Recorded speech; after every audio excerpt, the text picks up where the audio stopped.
everyone, and thank you. Welcome to pauseforthetruth.com. I am Jocelyn Turner. I'm going to let you all know now I've been experiencing some technical difficulties. So if you hear me, you see me talking, but you don't hear me, my trusted co-host, Dr. Kane, will take over. And he actually made a joke before we got on, like, oh, we can't hear you talking, Miss Turner. Savor the moment. But Yes. kidding, all jokes aside. Dr. Kane, how are you this evening? I am doing absolutely wonderful, Miss Turner. I'm glad to see our guests are here. It's such an interesting show topic, uh, a very difficult one from my perspective, because I am not that knowledgeable to be able to contribute a lot. But I'm waiting for these guys to teach me so I can be very learned in terms of how to manage my finances. Well, what I like about this show, Dr. Kane, we try to bring topics to our audience as we want to learn ourselves. So, it is a learning opportunity for all of us, and we do encourage our listeners or those who are viewing us as we begin the discussion to please post your questions, and we will. One of our guests will answer them. So tonight we are pleased to welcome one person I know, and the other person I will get to know tonight. I'm going to go with the person that I know, and that is Mariko Walker. I met Mariko a few years ago, and if I had paid attention to him, I might be wealthy right now. But we'll go with I was hard hit. How are you doing, Mariko? I'm doing awesome, Miss Turner. Looking forward to the show. Thank you. Thank you for joining us. And we also have attorney Gregory Redmond, and I am looking forward to hearing from you and your expertise in this area. How are you doing this evening? I'm doing very well, Ms. Turner. Dr. Kane, good to have the opportunity to speak with you and your audience tonight. Thank you, sir. Thank you. Thank you. So I'm gonna start by asking a basic question. It might be a simple one, but what have you found that people don't understand? And both of you can answer it, and I'll just go with Mariko. I'll ask you first. What have you found that people just don't understand about their finances? Uh, for me, one of the biggest things that a person can learn is knowing time is your greatest asset. Your money has like a little stopwatch, and all you need to do is start putting it away, and it'll start working for you. The more time your money has to work, the more you will have. So sometimes we can feel like we have the time and we'll put it off. But if you start soon, the less you will need to get to where you need to be. I have that conversation, and just have to follow up with a follow up question, and I won't specify who. I almost did, and whoo, I caught myself. But I had a conversation with someone once when I said the same, similar to what you said. Not, of course, I'm not a financial expert, but I just said, start saving something. It Mm. doesn't, the amount doesn't matter. And quite frankly, they said, I don't have anything to spare. Well, I said, if you smoke or drink alcohol, you have money to spare. Was that disrespectful, or was I on point? Wasn't disrespectful for it all. All I can do is kind of go back and tell a little bit about my story. I remember we went through the recession, and I remember, losing a job, and I had to start over. And I remember only having the opportunity where a job came around making $8 an hour. So I had to start lower, put my pride aside. Mariko, you have a family. And I remember taking that, and it wasn't about the necessary amount I was saving. It was developing a rhythm, a habit about doing it. Because if we're faithful with a little, we'll get more. So it's all about starting, building a habit, consistency. That's really what matters. Thank you. And tell me, should I call you Attorney Redmond, Gregory? How would you like for me to address you? Attorney Redmond. I'll just go there. Well, I want you to be very comfortable on your own show, Ms. Turner. So if you want to call me Gregory, that's fine. Well, Gregory, I want to ask you the question because I know your expertise, thank you, in dealing with people and property. I know I've always heard growing up that you should buy property as a way to build wealth in your family. Is that still a good option for people? Well, it's probably a pretty good option depending on what your competence is in dealing with property. But in full disclosure to the audience, I'm coming at this from an attorney standpoint, and my practice focuses in on estate planning and elder law subjects. So I'm going to let Mr. Walker tell everybody about how to accumulate wealth and the options that are good for them. But I also want to interject something that's fairly important, and that is, after you have an estate, what are you going to do with it? Most people don't realize that they have a living estate. Then they have the estate after they pass away. And if we have time this evening, I want to touch on some of those subjects because it becomes critical in my practice area on speaking with people about their options. And I find that most people don't have even a fractional view of what their options are with regard to the importance of estate planning. Ms. Turner, let me say this, gentlemen. When we discussed this show, we definitely wanted to talk about building wealth, retaining wealth, and then how to pass it on to your family. And both of you guys have touched on this, and we're trying to do it in a logical manner. Obviously, the financial planner is the guy that we're looking to help build wealth, and Greg, it's okay to call you Greg. I'm not going to call you Gregory, but Greg, you're all about making sure we retain that wealth and can pass it on to our loved ones in a very logical, useful, legal fashion, with as little obstructions to them obtaining this wealth as possible. So they do go hand in glove in terms of the show altogether. So since we're talking about building wealth, Ms. Turner, go ahead. Yeah, so and I guess I'll start with Mariko and Gregory. I'm going to come back to you, so don't think I'm letting you off the hook right now. I am letting you off the hook right now, but I definitely want to come back to you because as boomers, and I have to admit that, and I was a little sad, by the way, when I realized I was at the cutoff of being a baby boomer. I thought I was anyway, I digress. So Mariko, old lady. So Mariko, how should I get started, or how, anyone who's listening, what would you tell people? How do you get started? I know you talked about just put some money aside. I mean, just wherever, start small and you'll see your money grow. But the thing for me that was difficult when I started exploring whether, the 401k, 401b and all those things. And then when they said, well, how do you want to go? You want to go conservative or aggressive, which one of the things to choose? I just like A, B, C, D, that one. Do you know what I mean? So how do you tell people how to get started? So before I kind of get to that point, I'm gonna put this in as a structure. So when I'm talking to somebody, there are three different components that I want to talk about. One is protecting someone's wealth. Second is growing the wealth, and then being able to transfer the wealth. So as it relates to protecting someone's wealth. So let's say, for instance, somebody have a dream of building wealth. We have to make sure that we have to protect is the ability to earn income. The risk is moved away.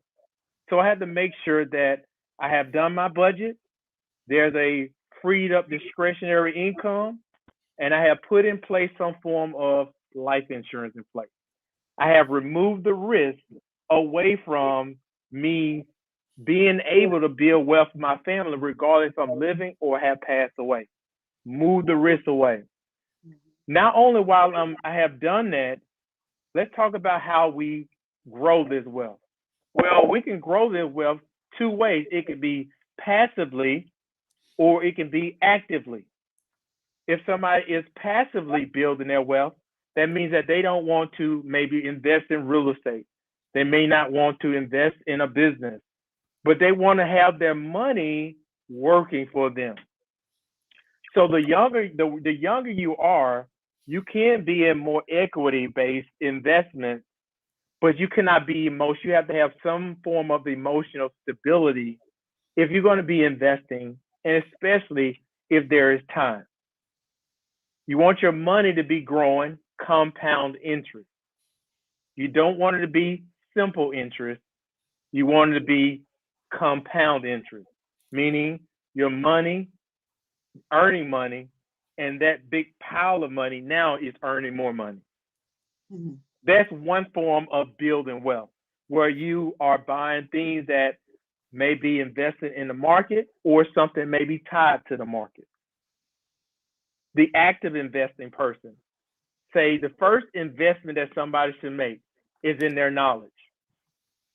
What books can I read to help me understand something that I am doing? So that when the noise of maybe news of what's going on, you're not moved. Your knowledge keeps you stable and you have maybe somebody to reach out to. So we're taking that money, investing it into, if we're talking about active investing, could be in real estate, could be in a business, but definitely want to invest in your knowledge to actively build wealth. There's other things you can do. And then we're talking about transferring the wealth. Transferring the wealth is like, Attorney Redmond's talking about having something like a revocable living trust. If you have a family and you have a life insurance policy, you want to make sure if it's a couple that they may set up an estate plan, maybe a trust where that money can go into, and they will have an executor that will carry out those wishes. They have a guardian in writing that will make sure that the houses, the vehicle, the bank account, the IRAs can be properly transferred without going through probate. So I hope that was some form of structure for a conversation. But we need to talk about how somebody form a budget, how to get out of debt, how to improve credit. All those things matter as it relates to building wealth. And I should have started there, really, though, Mariko, because that's usually the first conversation and realization that we need to have with ourselves is, what's our debt like? Because if you don't, and now, the first of the year, you hear folks saying, pay off your highest interest credit cards first. Whereas a lot of us think, well, I only owe a couple of $100. I'll pay the small one off first, but it may be the smallest interest on that. You know what I mean? Am I saying it right? Versus another one that you may owe more, and of course, the interest is higher. So is it true that you should first look at your debt and start trying to get that down before you start saving? Or can you really do both at the same time? It is a both. It's not a one or the other. It is a both. And let me tell you why. Let's say, for instance, we have used a credit card, or we have a vehicle, or we have a mortgage, and we're working to pay that off, and we're just really throwing money at those debts to get them down. Mm-hmm. And there's not very much in savings. When I looked at the statistic, it said that 44% of Americans don't have $400 to come up with an emergency. So I want to come up because it can. I want to make sure that you're not getting back in debt when we're just throwing money at it. It should be a both. Saving while paying the debt off. And kind of adding to your question, Ms. Turner, is there are two ways you can go about paying your debts off. One way is that you can tackle the small debt first, even though it has a higher interest rate. But a lot of times people want some happiness. They want some progress. And what paying off that smaller debt does, it's saying that, okay, I'm moving forward. I am achieving my goal. We're going to do that this year. That's what paying that smaller debt off does. But at the same time, a person can tackle the bigger debt with the, with the lower interest rate on it. They can do that too as well. I just like tackling the smaller one off because I want some motivation throughout the year that we're making progress. So, Dr. Kane, I'm going to ask you the question. I'm putting you on the spot, so hold on. You're on your own business, right? And so I think that it's an opportunity for businesses as they employ people to have the conversation. It's not their responsibility, it's an opportunity for businesses to connect their employees or encourage them to save. Can businesses put something in place? And I don't know if this is true or not, but can businesses, I know where I work, for instance, we were made aware of the 401B plans that were the deferred compensation plans that were made available to us. Can small businesses have that same opportunity? And I don't know if it's a question for you or one of our guests. Can small business owners make that opportunity available to their employees, particularly if you work for a company, a small business that doesn't have a pension plan, for instance, as an option? Because pension plans are sometimes the way that people, have that forever income.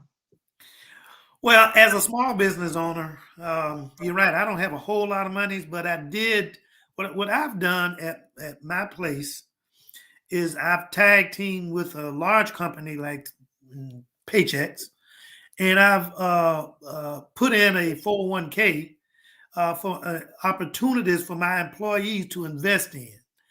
And I'm helping match them as part of an incentive. I'm helping to match them with their investment into that 401k. Obviously, I use some of it for myself in terms of trying to, as a vehicle to save. So, but one of the other questions that come up as a small business, I am also at risk for losing monies for whatever legal actions that may come about. So I'm also very interested in making sure I protect my business from monetary loss. So, you engage somebody like, and this is where Mr. Redmond can come in, I think, in terms of how do I help, one, save my employees, even though I've just mentioned about the 401k, help my employees save money, but also how do I make sure I protect my estate from, whomever, and that I'm able to move it on to my family should something happen to me? How do I put the best plan in place? So growth is very important to me, and especially at my age, is, a lot of my growth is, my years are behind me, and I have been looking at saving and putting monies aside. But how do I protect that and make sure the right people get the wealth that I've accumulated should something happen to me either too early, for me to utilize those funds, something happened to me too early, or just to be sure that my family's financial wealth is not at risk in a situation in which I'm a small business owner and something can happen. Is that an appropriate thing to think about, Mr. Redmond? Absolutely, Dr. Kane. And it's really kind of key, and I'm really glad you made the comments. It's a perfect question to you, and then a segue to me, because this is the essence of what estate planning is all about. Time is actually my client's enemy. Every day that goes by that you don't have an estate plan in place, it is crucial, and it could mean the difference between dying intestate and having the Florida statutes. Now, I don't know if our audience goes outside of Florida. I'm a Florida lawyer, so I'm thinking in terms of Florida law. Or something that a lot of people don't give any thought to, and that is what happens to me. I'm diminished, but I'm not dead. I'm in need of long-term care. And if I haven't made plans for those kinds of things in my estate plan, then I could ruin a whole idea about passing on significant wealth to a family or to my intended beneficiaries, because the absolute cost of long-term care is just astronomical. You're talking about nursing home care, or even actually the most expensive care is in-home care, because a lot of people don't want to consider putting their family members in a nursing home. But either way, there's only 3 ways you can pay for long-term care. One is self-pay, which is legacy killer. One is to get a long-term care insurance, and that's probably one of the packages that Mr. Walker would like to talk to his clients about. And the other is getting government benefits, because believe it or not, even people with means can get Medicaid to get long-term care, as long as we reposition assets. You don't actually have to become destitute to get some of the benefits that are available. You just need to talk to an attorney like me that knows how to help people plan. And I look at everything that we're talking about is the necessity to have a comprehensive estate plan. I mentioned a living estate. That's the most valuable thing you have in your estate, Dr. Kane, is you. And you can't accumulate enough wealth that can supplant your value to your own estate. And first is to you. How do I avoid the necessity of being a guardian in a guardianship proceeding where the circuit court is interrupting my exercise of civil liberties because I'm in a diminished capacity? I'm either physically or cognitively diminished, but I haven't made a plan for that. Well, one of the simplest plans that people can do is put together a set of advance directives. That's durable power of attorney, designation of healthcare surrogate, living will. Those are the rudiments. But there are other things that we could put into that. So we want to think in terms of our advance directives for anybody that's 18 years old or older. So everybody has an estate interest in themselves. I want to have a legal framework in place such that if I cannot make decisions, I'm incompetent or incapacitated to carry out my affairs, who do I trust that has the legal authority to act on my behalf? That's estate planning 101. We got to take care of me first. And the next thing people think about estate planning, they don't think about anything other than getting a last will and testament. Well, that's great.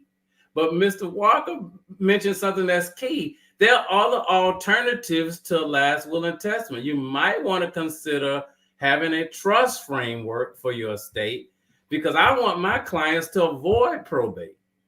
I would like them to have probate alternatives. A trust is one thing, but one of the things that nobody needs a lawyer for, and it's really good for managing things so that's never been probated, put beneficiaries on your accounts. Name pay on death beneficiaries. If you do simple things like that, those funds that you have earmarked for loved ones will never have to be probated. You never have to go to a court to figure out who's going to do what. And another thing people don't think about as far as their personal property is we can do certain kinds of deeds in Florida that make the transition from you, the homeowner, to whomever you would like to see inherit your property that's fractional in cost, to paying an attorney to do a probate to clear up the issues of who owns what. One final thing, and I'm going to go back to Dr. Kane's thing. What can I do as a business owner to protect myself? I want to provide for my clients and my employees, but I also want to make sure that all my hard work doesn't go for naught. So you want to think about how I have my business structure. Am I using a S corporation? Am I using an LLC? Can I limit the liability not to my general wealth, but just to the business aspect of it? Should I put certain assets in a trust framework so that if I put it in a framework of trust, if people come after me, that's one thing, but they can't go after the assets I've set aside for my beneficiaries. There's a wealth of things we could talk the entire hour about and then some, but we're touching in on a subject that's really key. As we build wealth, how do we protect it for ourselves and for our family members? And that's how you marry. I like to partner with people like Mr. Walker, because he and I identify the same kind of clients as to passing one to the other. Sometimes I need to have a wealth builder for my clients, and sometimes he needs to have someone that can give legal framework to his clients. And so Right. I work in concert with people like Mr. Walker a lot, and I look forward to him and I having some conversation after the podcast and ways that maybe we could collaborate and look out for each other. Well, you Well, said one of something the though. I'm sorry. women, You said something though that I want to get back to, just the basic thing, Mhm. so that tomorrow I will go to my bank and I need to do a put a beneficiary to have a pay on death beneficiary. Do you have to ask for a pay on death beneficiary, or you just say, I want to add a beneficiary to my bank account? And it could be done in any number of ways, and you don't have to use that terminology. But in the broad financial industry, people understand that term.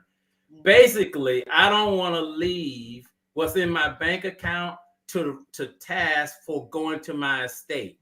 If I don't put either a co-owner or a beneficiary on the account that the account can be paid to on my demise, then those funds are going to have to be probated. And probate is inherently long process and relatively expensive to something like putting down my loved one's name on the beneficiary line or as a co-owner of the account, so that those funds never have to be probated.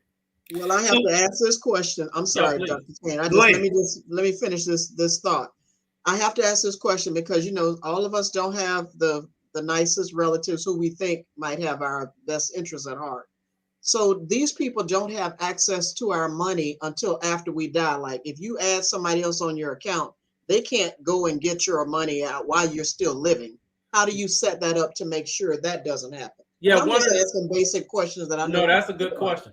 That's a good question. And you do have to know who you can trust. I don't ask anybody to fly blindly as to, oh, that's what that lawyer said I've got to do. Well, if you don't have a relative that's trustworthy, then don't cut off your nose to spite your face. I'm really saying, but that's why I started with the pay on death beneficiary rather than co-owner.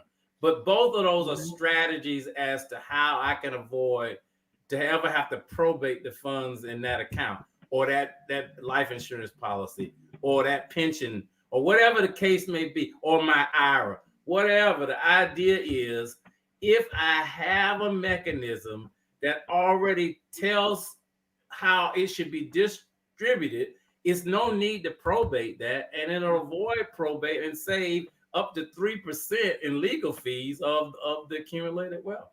So it's a pay me now or pay me later mentality.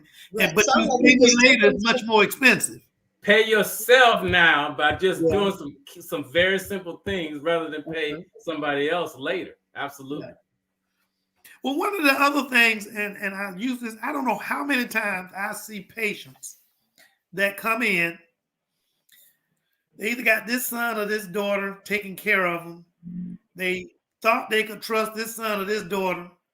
And boy, they are being just raked over the coals in terms of losing some of their monetary assets because this person maybe want to go and buy themselves a new house and take your money to buy a new house or whatever, a new car, whatever it may be. And as an elderly person that may be at 68 or, you know, somebody gonna be mad at me since I said that. But, you know, you had that 75 and 80 year old standards, and you're not quite as astute as that individual in terms of how today's electronic, you know, management of funds work. And they get put in such a bad position that sometimes they can't even, the one that they trusted, they can't they can no longer trust them anymore because that person is not looking out for their best interest. They may be looking at the day they die, whatever, and looking. So not only do it, in terms of, and I'm speaking on the other side of having grown some wealth, not saying I can't grow more, but having already grown some wealth, and then making sure it's there for me when I need it. So the trust factor is great, but there needs to be some type of mechanisms in place, and I'm sure they are, because that's what you know about, maybe in the form of trust, which we can talk about at some point in time as well. Put them in some form of trust, revocable, irrevocable, some of those things that I don't even understand, and my audience may not even understand, has how to do it in terms of once you've accumulated a fair amount of wealth. When you get in that 70-year-old range, the average lifespan for someone may be at 81. So we're talking 11 years, that you're still around. So, but you may have enough fun to take you beyond 11 years if managed correctly. So you got to be looking at how best to set that up. And on and on the other side of things, though, we need to make sure we can, before we get to that 70-year-old mark, to build enough wealth for that to be of concern. So I just still see where the two go together, but again, because of the different ages that we may be talking to right now, there's a plethora of things that we need to consider in terms of age, as it relates to the individual's age, and how to help manage their wealth and retain their wealth. Sure. I'll speak briefly because some of this concerns what I do, and some of it might concern what Mr. Walker does. But here's the thing. I always like to try to make everything very client specific, because your circumstances and an expert on your life much more than I'll ever know.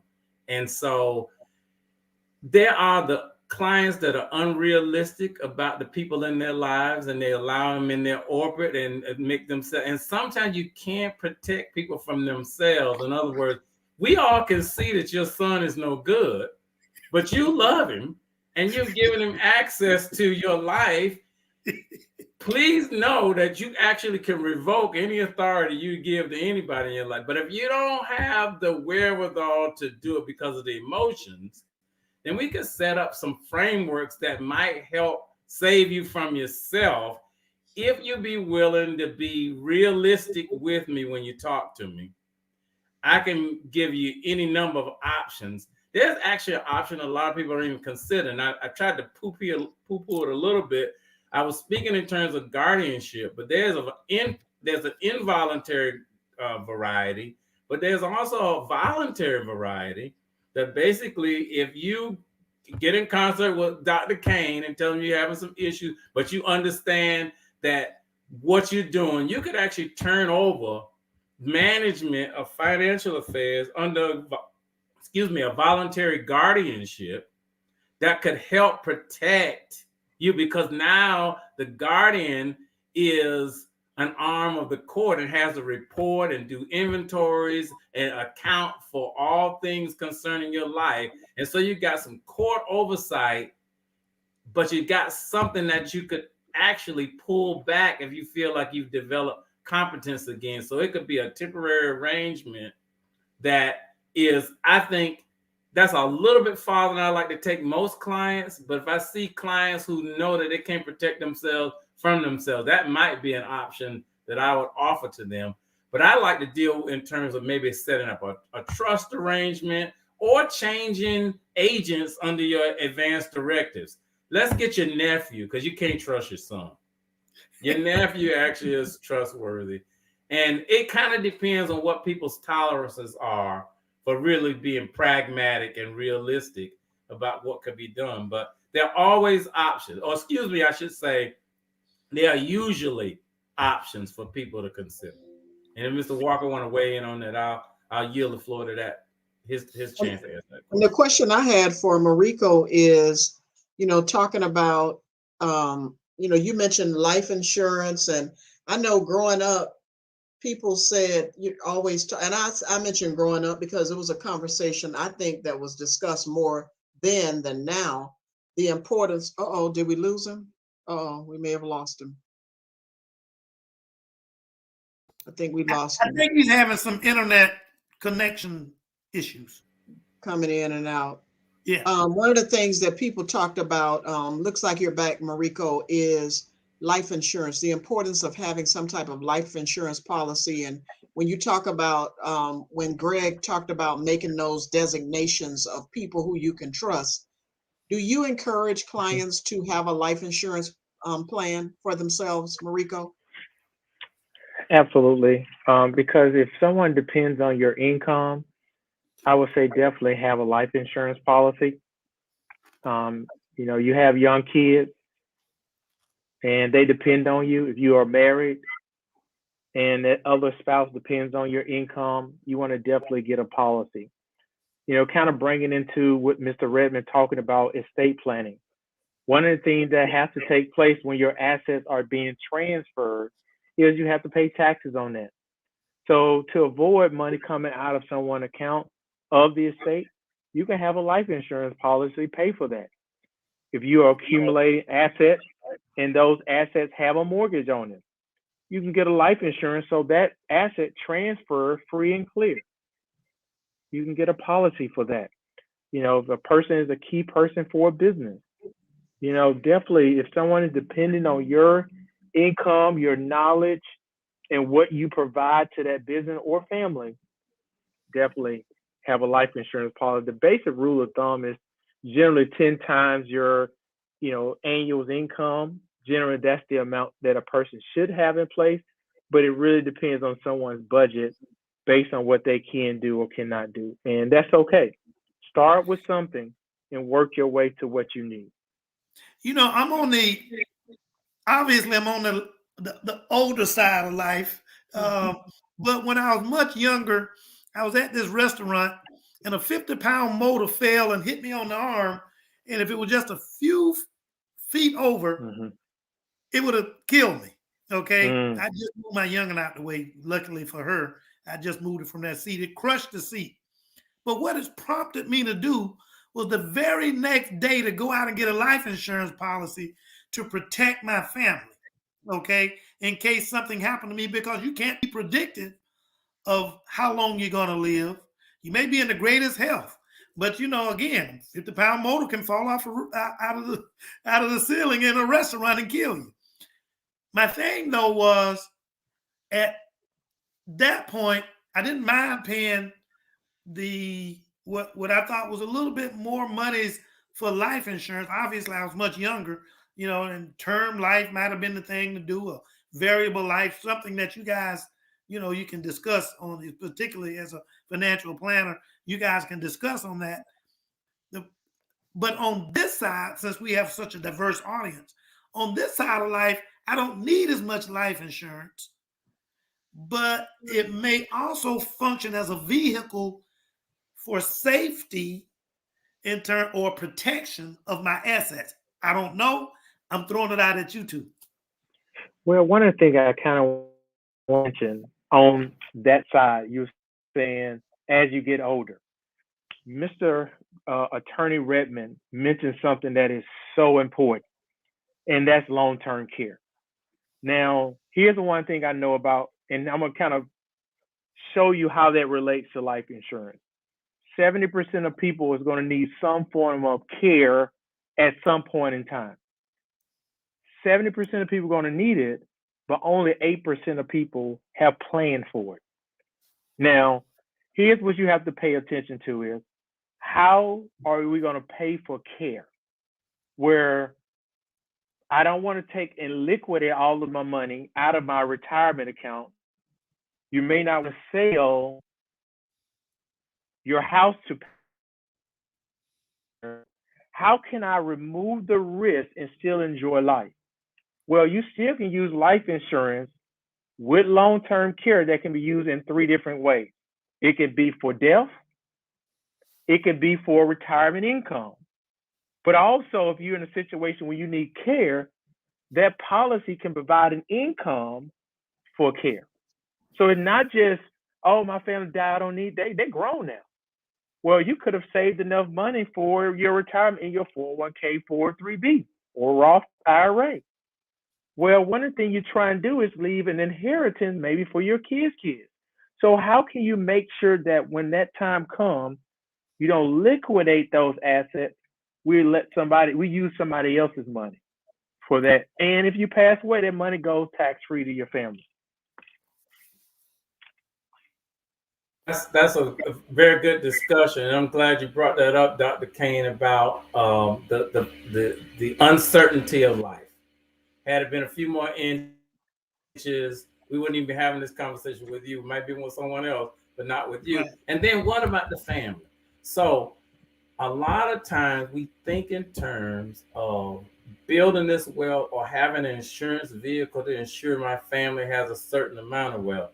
But because I deal with a lot of elders in the elder law version of my practice, I always try to break down those efforts into these little fragments. Number one, you built this up for whom?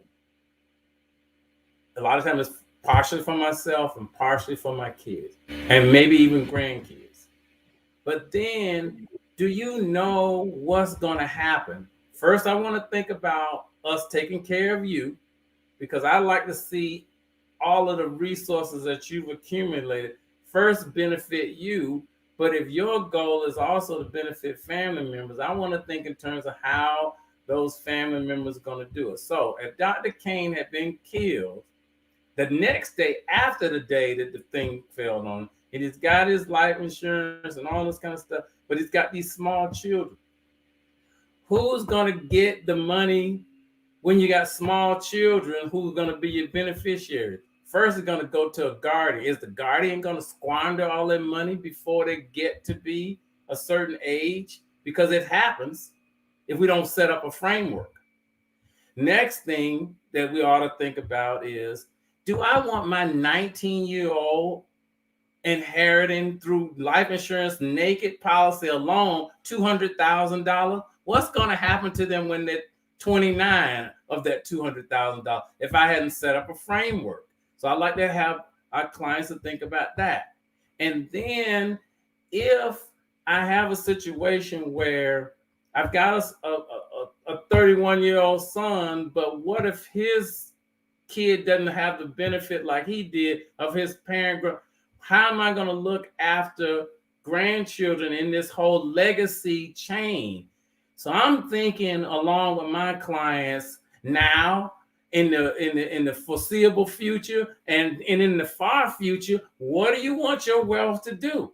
We wanted to take care of you. We want to take care of your family. We wanted to take care of the family in a way that doesn't destroy them by having sudden wealth or expose them for being manipulated or sued or having bad marriages or having substance abuse issues. All of those things can be dealt with in a legal framework. And I like to help clients think about the specifics of their lives with regard to, after you work with Mr. Walker to accumulate this wealth, how do we want to manage this estate so that it makes the most sense for the most utility and covers all the subject, avoiding guardianship, avoiding the necessity of probate, and thinking in terms of what if I need long-term care, how not to destroy that wealth in a relatively short time by paying the high cost of long-term care without a plan.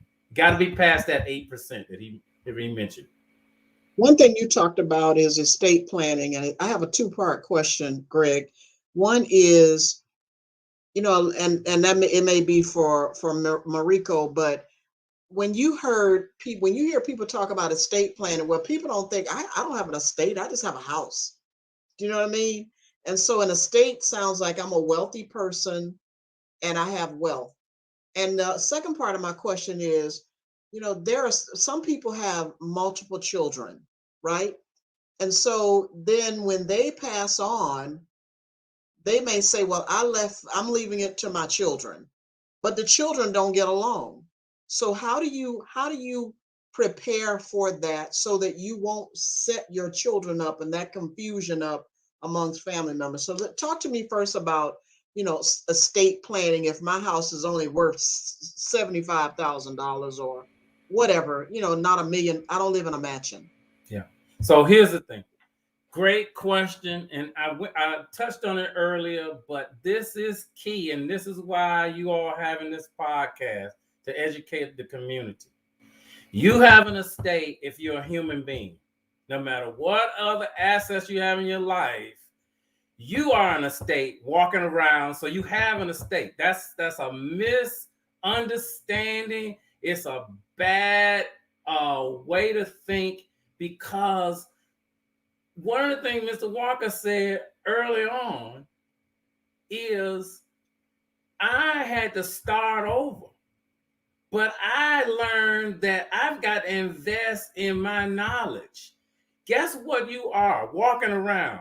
I might not have in 2022 two nickels to rub together, but I'm a God-inspired human being that might come up with the next breakthrough in a few years. And so I got to think about me, not only right now from an estate standpoint, but what I might be because of the human potential. So let's get rid of this whole idea I don't have an estate. You are an estate. And if you're 18 years and older, you need to start thinking about estate planning. Mom and daddy's planning for you can only go so far. Now, when you turn 18, I want everybody in the audience to think in terms of my 18-year-old birthday present to you is to point you in the direction of somebody that can help you do estate planning. Now, the next question is not atypical, but here's how I want to get out of it with lawyerly skill. I've got to talk to the specific person about the specific circumstance of their relationship with their children and their children's relationship with them. We just have to be realistic, and we can put together a plan, but it's going to be case specific what we actually do. But there's almost always an answer to the question. I just have to know more facts about the situation. But I want everybody to keep in mind, there's always hope for everybody, no matter how difficult their situation is. If you get to talk to somebody that really knows what they're doing, we can pull it all together in a way that makes sense to everybody. But satisfy the progenitor or the grantor, whomever is really thinking in terms of how am I going to deal with this? Is that fair? Those answers fair enough? Oh, absolutely. That's wonderful. Okay. And since you mentioned children, Mariko, how do we get our children started in saving? And how young should we start? When they are born, before they even know. It's really important that we do that. The old-fashioned piggy bank that I had when I was a kid. That's not the place to do it. And the reason why I would say that's not the place to do it is because of right now, inflation is 7%. So if money is growing and the average interest at a regular bank account right now is 0.09 or less.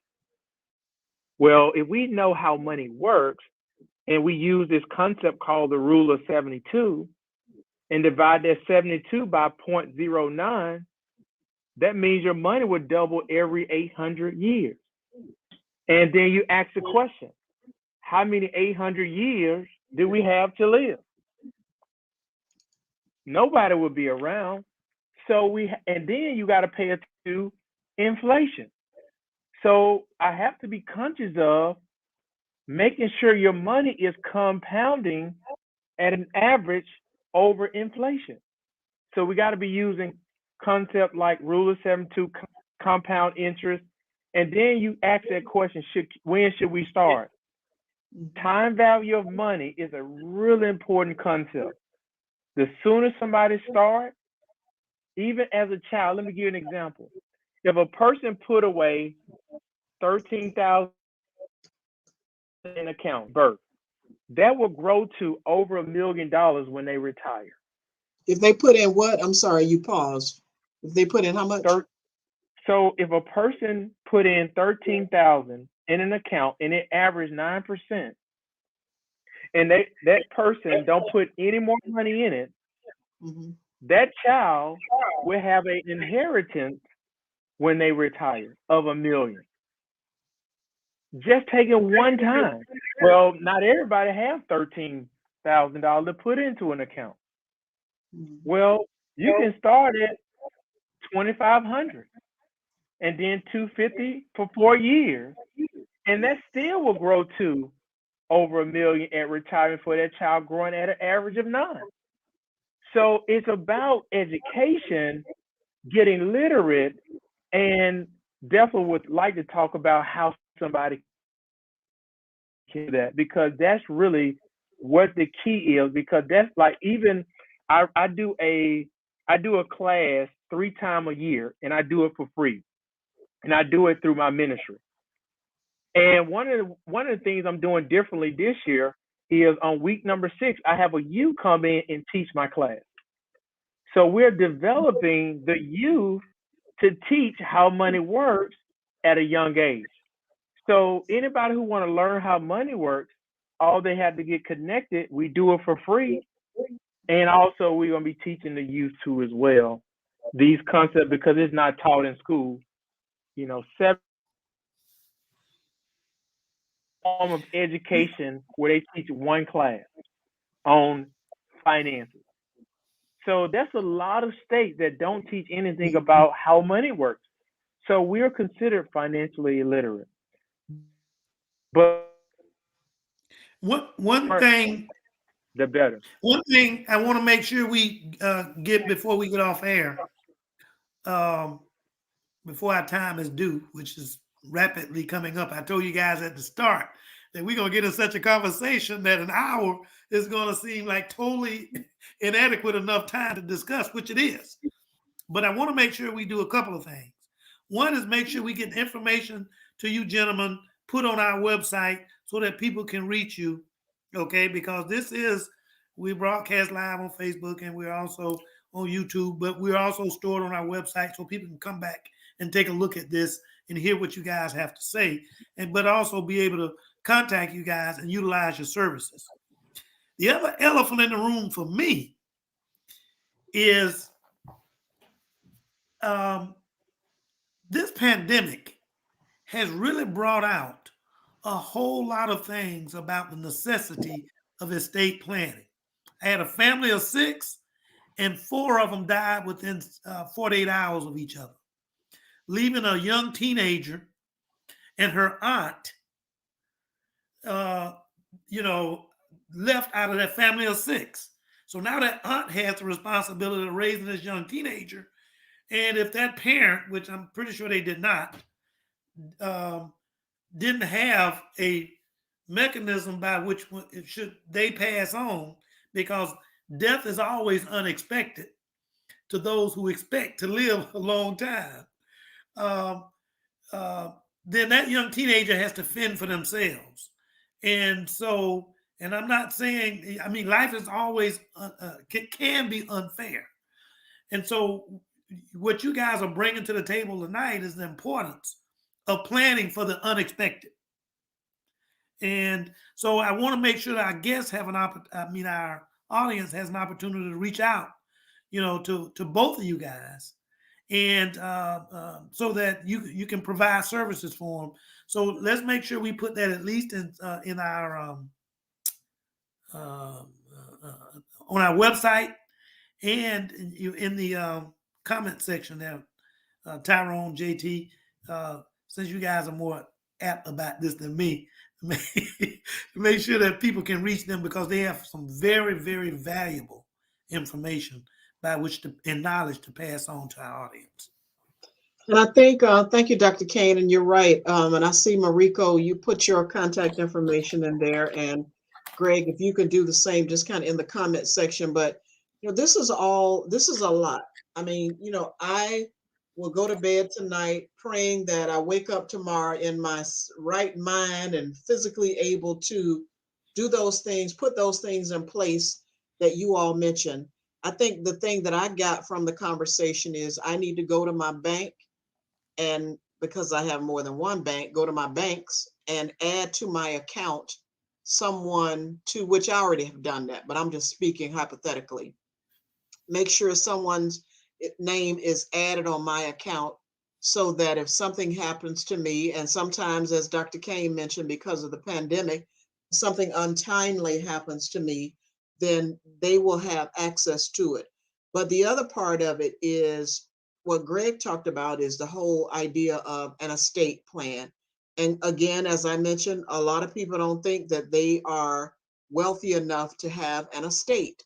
So to have that conversation and to make that, known that we all deserve to have an estate plan.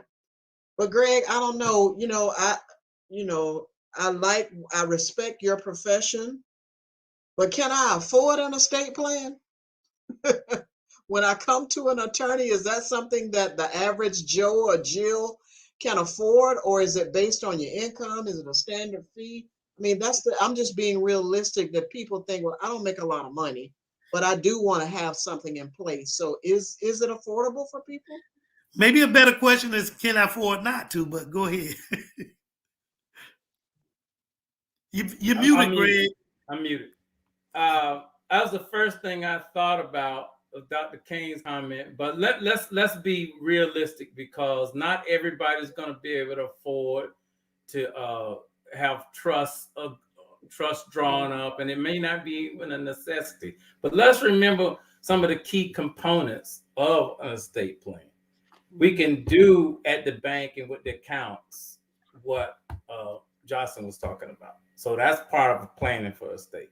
You can go online and go to the Office Depot and get certain forms to fill out your advance directives and make sure you got somebody in place. You can even get your last will and testament. Some components, even if it's not a comprehensive plan like I might put together for a wealthy client, or a near wealthy client, or even a client that's not so wealthy but probably has a job and can do something. Because I always try to let people have cherry pick out of what the comprehensive plan looks like. What do I want to do right now? So it's kind of almost like the inverse of the wealth building plan. Let's start somewhere.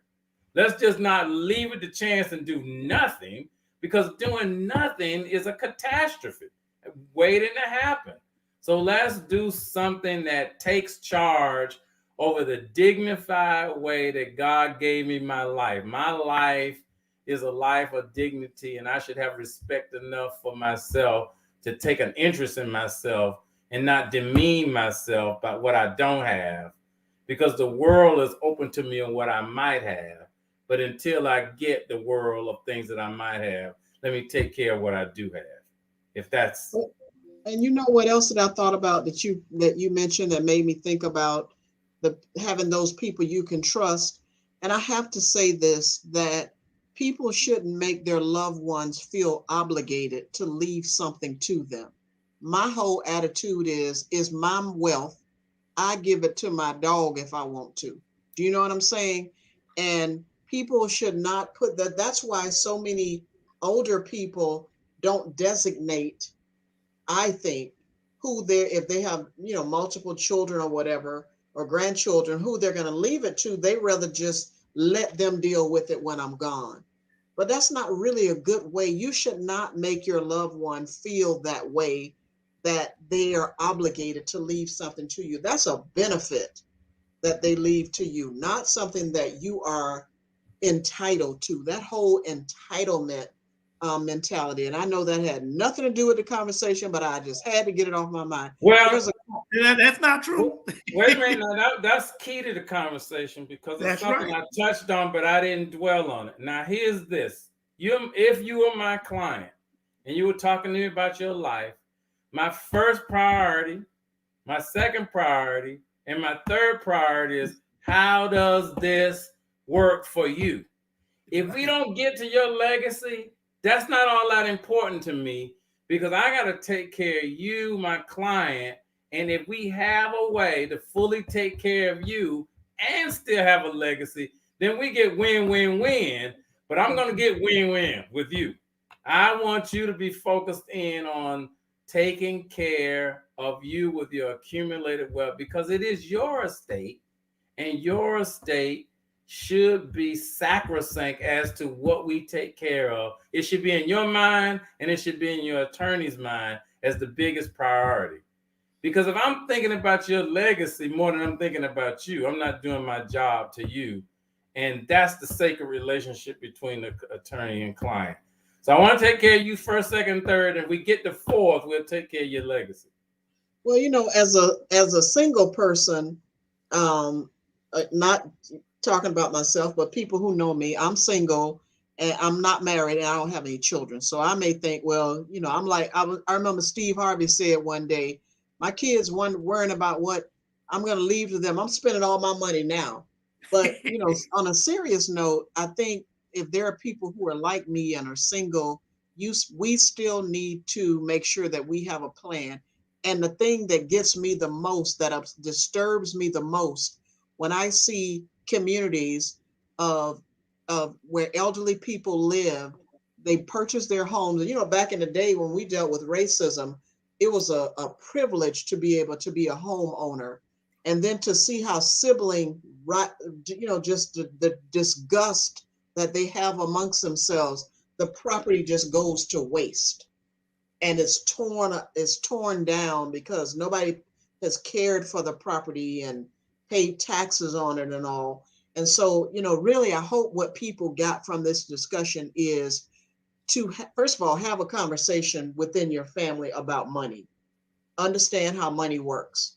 Understand how to build that and grow wealth in your family. Because we all say we wish we had a rich relative. Well, why can't we be that rich relative that builds that legacy for our family? I got a smile out of Mariko. He liked that. To build that wealth within our family, it starts with us. So I hope people got that from the discussion tonight, that you can start tomorrow, but first protect your assets, what you do have, and you are an asset. You are, that's one thing I learned from Greg in terms of the estate planning.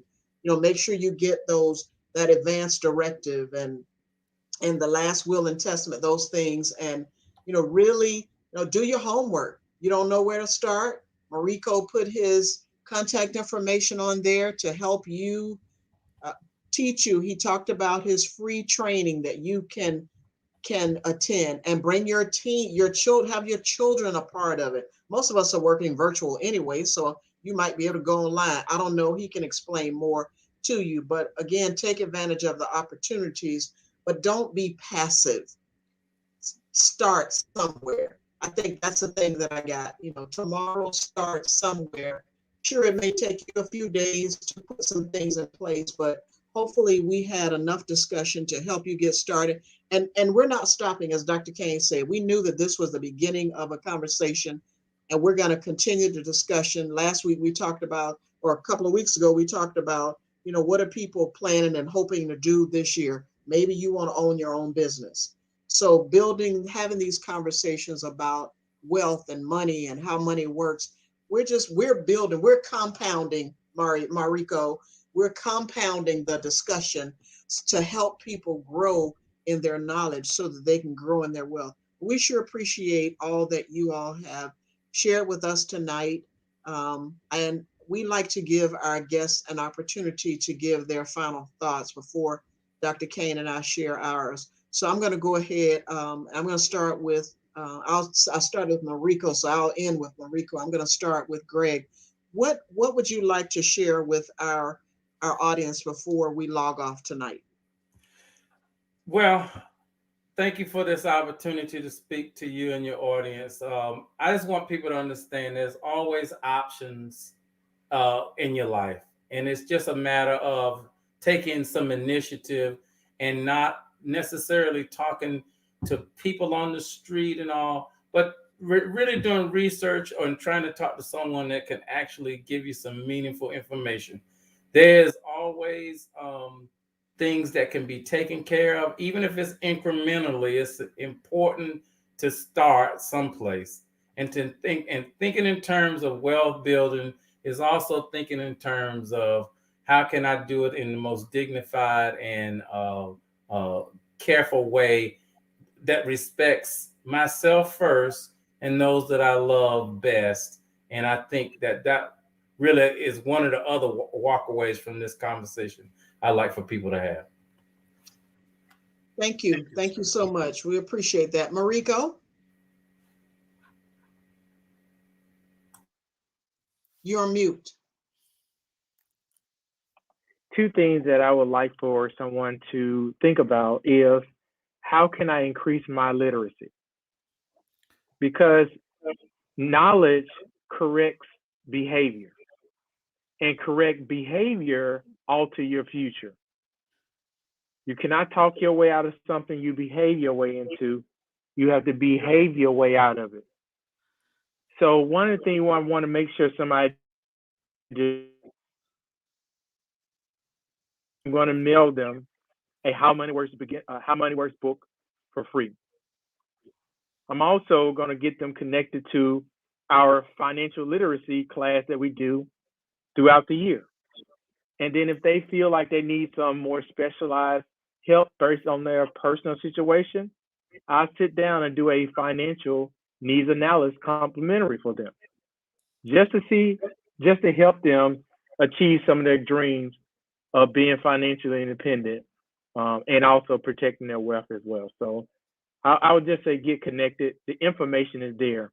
And I just really appreciate both of you just allowing me the opportunity to speak about something I have a passion for.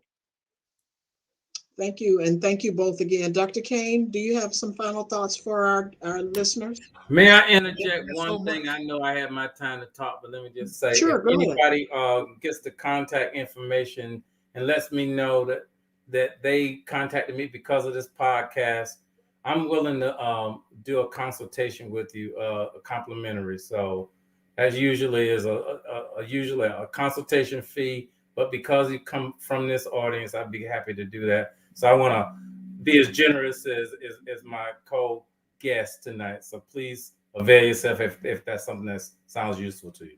Thank you. Thank you so much. Thank you both. That's awesome. We appreciate that. Dr. Kane? Yeah, I most certainly appreciate both of you guys for coming on and helping our audience and myself take the next step forward. I do plan on utilizing, be quite frank with you, both of you guys' services, because, again, I'm at a different a point in life, but that doesn't say I don't need some guidance from both of you guys. So I need that additional guidance as to what to do next and how to make sure that what little wealth I got is still I can retain it. I can make sure I can take care of myself at a later age, whether it's as an individual or someone else helping to take care of me from that standpoint. And I have to end with this one thought. I remember a situation in which someone that's very dear to me, they wind up, they had some property. We're just going to say a house that wound up being a very expensive piece of property that they had 4 children and they never really did any estate planning. And when they passed, right after they passed, one of the children passed, and before the estate could be settled. And then another one, I think, also passed. So he wound up with 2 children. But even though it might seem like it was 2 children that had the assets to split, it was the other 2 children that were now part of the estate mess that had been created. And it was as many as probably 16 to 20 other people now involved in that whole estate mess. And since you guys mentioned earlier about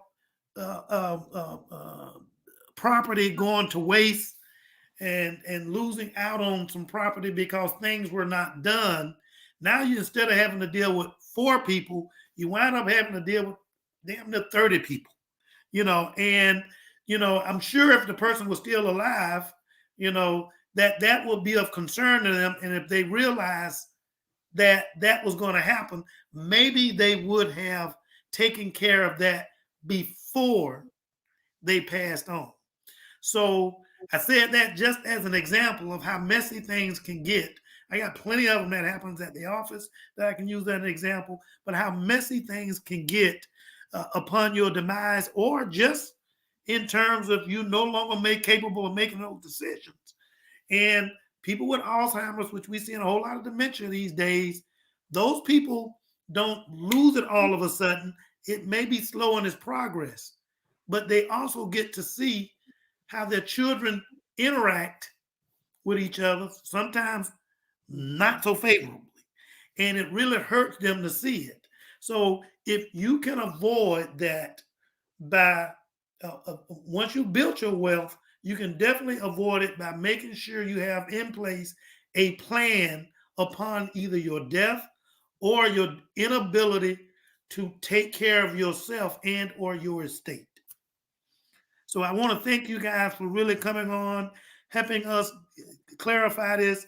We're going to move on to next week. We're going to have a part 2, because there's also times that you can have gentrification of a neighborhood because of lack of understanding in terms of estate planning and or building wealth enough to manage the estate that you have.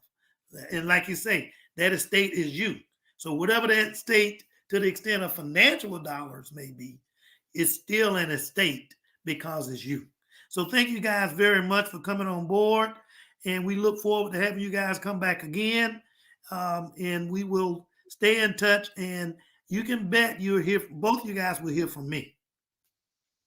So one thing that Dr. Kane, thank you, Dr. Kane, that he hinted on is, I know I'm not the only one. I know many of you can say it.